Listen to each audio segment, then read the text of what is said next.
अस्सलाम वालेकुम। आज हम बात करेंगे कीटो डाइट के हवाले से। क्या है कीटो डाइट, क्यों मैं इसको इंडोर्स नहीं करती, क्यों मैं कीटो को पसंद नहीं करती, क्या इसके नुकसानात हो सकते हैं, और ये जो लोग कहते हैं कि कीटो एक लाइफस्टाइल है, तो ये बात कितनी सच्ची है। कीटो डाइट बेसिकली एपिलेप्सी के पेशेंट्स के लिए डिज़ाइन की गई थी। मेनली ये है एपिलेप्सी के पेशेंट्स के लिए, और इसमें होता ये है कि आप बॉडी का नेचुरल मैकेनिज्म चेंज करते हैं। हमारी बॉडी कार्बोहाइड्रेट से एनर्जी लेती है, कीटो डाइट में हम उसको चेंज करते हैं और हम फैट से एनर्जी लेना शुरू कर देते हैं, जिसकी वजह से आपकी बॉडी में जो पहले स्टोर्ड फैट है वो as a source of energy इस्तेमाल होता है और आप बहुत तेज़ी से वज़न कम करते हैं। एक ड्रास्टिक ट्रांसफॉर्मेशन है जो नज़र आती है सबको। लेकिन फिर उसके बाद क्या होता है वो हम डिस्कस करने वाले हैं। उसके बाद होता यह है कि आप आते हैं नॉर्मल लाइफ पे वापस। आप पूरी उम्र के लिए चावल नहीं छोड़ सकते, आप पूरी उम्र के लिए रोटी नहीं छोड़ सकते, दूध नहीं छोड़ सकते, फल नहीं छोड़ सकते। आम जब मैं मना करती हूँ तो तब तो सब कहते हैं कि आम ही तो खाने का मज़ा आता है, तो कीटो में वही आम हमने छोड़ा होता है। मेनली आप फ्रूट्स नहीं छोड़ सकते, आप सारी वेजिटेबल्स नहीं छोड़ सकते, आप रोटी चावल नहीं छोड़ सकते, जो सब कुछ कीटो में छूटा होता है। आपने ड्रास्टिक ट्रांसफॉर्मेशन कर ली, अब आप नॉर्मल डाइट पे जैसे ही वापस आएंगे वो सारा वेट बाउंस बैक करेगा, और वो जो बाउंस बैक करता है वो सारा फैट होता है। इतनी जल्दी आपने मसल तो गेन कर नहीं लिया, जो सारा बाउंस बैक किया वो फैट था। वो एक तो ये कि वो उसकी कोई शेप नहीं होती, बॉडी बहुत ही बुरी शेप में वापस आती है, और फिर मसले मसाइल शुरू हो जाते हैं।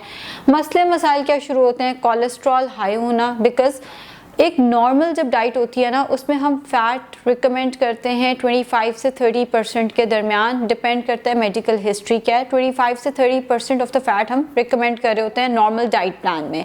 कीटो में वो फैट परसेंटेज 60, 65, 70% तक जो है वो चले जाती है, और जो पेशेंट कीटो से उतरता है, इनफैक्ट मेरे पास आज भी ऐसे पेशेंट्स आते हैं वो कीटो से 2 साल से उतर चुके हैं, उन्होंने कीटो के साइड इफेक्ट्स भुगत लिए हैं, वो वेट गेन करा के वापस आ रहे हैं। मैं उन्हें कहूँगी आपने खाना कम ऑयल में बनाना है, वो जाके खाने में ऑयल ज़्यादा डालेंगे, बिकॉज उन्हें लगेगा कि देसी घी का इस्तेमाल बहुत अच्छा है, या उन्हें लगेगा कि गंदम में थोड़ा सा आमंड फ्लावर या कोकोनट फ्लावर मिक्स कर देंगे तो इससे चीज़ें बेहतर हो जाएंगी।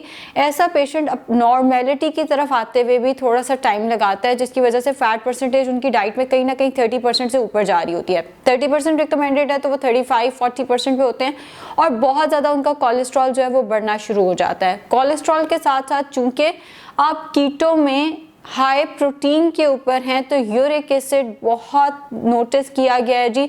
हर वो पेशेंट जो कीटो से उतर के आता है, या जो कीटो वाला पेशेंट हमारे पास आता है कि अब हम हमारी हेल्प कर दें, अब मैं कीटो से उतरना चाह रही हूँ, अब बच्चों के साथ मुझे रोटी छोड़ना बहुत मुश्किल लग रहा है, या जो भी, उनका यूरिक एसिड हमेशा बढ़ा हुआ ही मिलेगा आपको। 99.9% केसेस में यूरिक एसिड ऐसे पेशेंट का हाई होता है। कोलेस्ट्रॉल भी बढ़ गया, यूरिक एसिड भी बढ़ गया, इसके साथ साथ किडनी पे भी जो कीटो डाइट है वो अफेक्ट करती है, और बाकायदा कीटो डाइट से डेथ्स रिपोर्ट हुई हैं। एक इंडियन एक्ट्रेस की भी डेथ जो पिछले आई गेस 2020 में हुई थी, वो भी कीटो डाइट की वजह से ही हुई थी, और उनकी किडनी ही इफेक्ट की थी कीटो डाइट ने। कीटो डाइट हर एक के लिए नहीं है, जस्ट बिकॉज 1000 लोगों को वो सूट कर गई, 1000 लोगों ने उसके साथ बहुत अच्छा वेट लॉस कर लिया। कीटो किसी भी वक्त किसी की भी डेथ भी करा सकती है। उसकी वजह ये है कि जब हम मोटापे की तरफ जाते हैं तो हमारी जो वेन्स हैं इनमें ब्लॉकेज शुरू हो जाता है। अब वेन्स में ब्लॉकेज हो गया, आपने एकदम वेट लॉस किया, उससे क्या होगा, आपकी वेन को उसके साथ संभलने का टाइम नहीं मिला, वो ब्लॉकेज जो है वो वहीं का वहीं है, वेन श्रिंक कर गई है, जिसकी वजह से हार्ट अटैक आने के चांसेस, स्ट्रोक के चांसेस जो हैं वो बढ़ जाते हैं, और यही जो है वो रीज़न बनती है बहुत सारे केसेस में डेथ कॉज करने की, जो कीटो से होती है। अब ये 1000 में से शायद एक आधा बंदा इस चीज़ को एक्सपीरियंस करे, लेकिन वो जो बाकी 999 पेशेंट्स हैं वो जाके सबको कहेंगे हमने बड़ा अच्छा वेट लॉस किया था कीटो से। तो जब कोई मेरे पास आके कहता है मेरी फ़लाँ रिश्तेदार ने बहुत अच्छा वेट लॉस किया कीटो से, वो कीटो पे है, तो मैं कहती हूँ सिर्फ 3 से 4 महीने वेट कर लो, फिर आप लोगों को समझ आएगा कि कीटो ने उनके साथ क्या किया। अब कीटो कोलेस्ट्रॉल इफेक्ट कर रही है, यूरिक एसिड किडनी को भी इफेक्ट कर रही है। डायबिटीज़ के पेशेंट को ये वैसे ही नहीं करनी चाहिए। एक मैंने अजीब सी चीज़ देखी है कि हम लोग वैसे कहीं पे जाते हैं, हम 4 दफ़ा कहते हैं जी हमारी शुगर हाई ना हो जाए, हमारी शुगर लो ना हो जाए। हमारे पास आएंगे डायबिटीज़ का पेशेंट डाइट प्लान लेते हुए, नहीं हमारी तो शुगर बहुत लो हो जाती है, इसमें कोई 4-6 खजूरें भी रखते हैं, इसमें कोई मीठे वाली चीज़ भी रखते हैं, वरना हमारी तो शुगर लो हो जाती है। कीटो बड़े शौक से करते हैं, कीटो में इंसुलिन छोड़ देते हैं। अब डायबिटिक पेशेंट इंसुलिन छोड़ के बैठा है और उसने कभी ना कभी तो वापस आना है, ऐसा पेशेंट हमेशा कोलैप्स करता है और बहुत बुरा कोलैप्स करता है। बहुत सारे डॉक्टर्स को भी मैंने देखा, उन्होंने खुद कीटो से बहुत अच्छा वेट लॉस किया, उन्होंने पेशेंट को भी आगे कहा है कि आप कीटो शुरू कर दें। वो डॉक्टर जब खुद उतरता है कीटो से तब उसे समझ आती है, और फिर जब वो सारे पेशेंट जो आगे एक चेन चली हुई थी जब वो तब उतरते हैं तब उन्हें समझ आती है। लाइफस्टाइल जो लोग कहते हैं ना कीटो एक लाइफस्टाइल है, लाइफस्टाइल एक ऐसी चीज़ है जो आप पूरी उम्र कर सकें, और लाइफस्टाइल है पोर्शन कंट्रोल, कि आप थोड़ा थोड़ा सब कुछ खाते रहें। इवन आप मीठा भी एक मॉडरेशन के अंदर रह के खाते रहें, आप चॉकलेट्स खाते रहें, लेकिन मॉडरेशन के अंदर रोज़ आपका एक कैलोरी काउंटेड चीट मील होना चाहिए। ये है लाइफस्टाइल जिसको आप पूरी उम्र अडॉप्ट कर सकते हैं। वेट लॉस पे खैर आप डेली मीठा नहीं खा सकते, लेकिन जब आप उसको मेंटेन कर रहे हैं तो फिर आप डेली बेसिस पे थोड़ा मीठा, चाहे वो चॉकलेट की फॉर्म में है, चाहे वो गजरेले की फॉर्म में है, चाहे वो मिठाई की फॉर्म में है, कैलोरी काउंटेड मीठा आप डेली बेसिस पे ले सकते हैं। कीटो को लाइफस्टाइल कैसे कह सकते हैं आप? हमारा एशियन लाइफस्टाइल ही ऐसा है, हम तो रोटी चावल के बगैर रह ही नहीं सकते। हम इवन बाहर भी जाते हैं, बाहर के मुल्कों में भी जाते हैं, बेक्ड फिश की तरफ आ जाते हैं, बेक्ड चिकन की तरफ आ जाते हैं, लेकिन साथ में ब्रेड ज़रूर लेते हैं। ब्रेड के बगैर हम लोगों का गुजारा नहीं है। एक हद तक हम कार्ब्स को अपनी डाइट से, अपने कल्चर से रिस्ट्रिक्ट कर सकते हैं। हम जहाँ पे भी सोशल गैदरिंग में इकट्ठे होंगे, हम जहाँ पे भी 4 लोग इकट्ठे होंगे, हमारा फूड ही बेसिकली कार्बोहाइड्रेट, और वहाँ पे हम जो है वो कोलैप्स करना शुरू हो जाते हैं। कीटो का पेशेंट अपने बाल ख़राब करके, हड्डियों का बेड़ा गर्क करके और हेयर फॉल करा के हमारे पास आता है, लेकिन जब तक वो कीटो कर रहा होता है उसको ये चीज़ समझाओ कि आपके हेयर फॉल शुरू हो जाएगा, आपकी स्किन खराब हो जाएगी, तब वो इस चीज़ को एडमिट नहीं करते। वो कहते हैं हम तो बहुत ज़्यादा अच्छे मल्टीविटामिन साथ दे रहे हैं, हमने सप्लीमेंट साथ शुरू किया। सप्लीमेंट नेचुरल चीज़ नहीं है।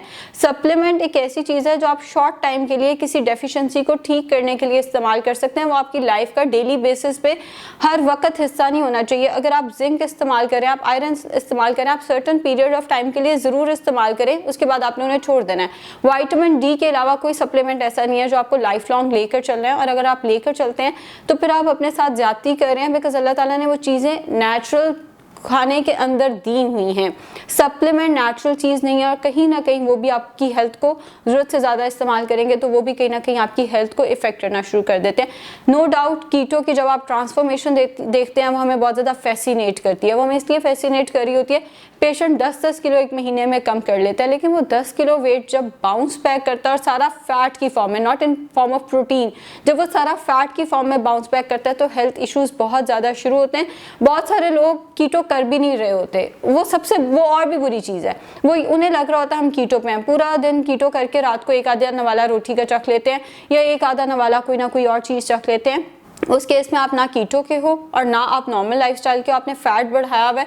ये पेशेंट सबसे ज़्यादा खतरनाक काम कर रहा है। वैसे कीटो भी कोई बहुत हेल्दी लाइफस्टाइल नहीं है, लाइफस्टाइल तो ये बिल्कुल नहीं है, कोई बहुत हेल्दी डाइट नहीं है, इसलिए मैं कीटो को इंडोर्स नहीं करती।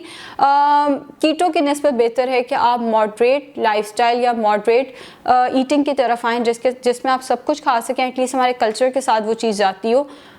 बहुत सारे लोग अगैन मैंने बताया वो बाहर जाके वो बेक फिश, बेक फूड की तरफ आ जाते हैं, लेकिन कहीं ना कहीं रोटी चावल हमारी जब सोशल गैदरिंग्स होती हैं या वैसे हम फ्रूट्स या मिल्क का इंटेक अपने कहीं ना कहीं फूड के अंदर कर लेते हैं, जिसकी वजह से आप कीटो को सस्टेन नहीं कर सकते और ना ही करना चाहिए। एक चीज़ है ही एपिलेप्सी के पेशेंट के लिए, या अल्लाह ताला ने नेचुरल हमारा मैकेनिज्म ये नहीं बनाया तो हमें क्यों उस पर शिफ्ट करना है। सो कीटो नहीं, आप हेल्दी लाइफस्टाइल की तरफ आएँ। शुक्रिया।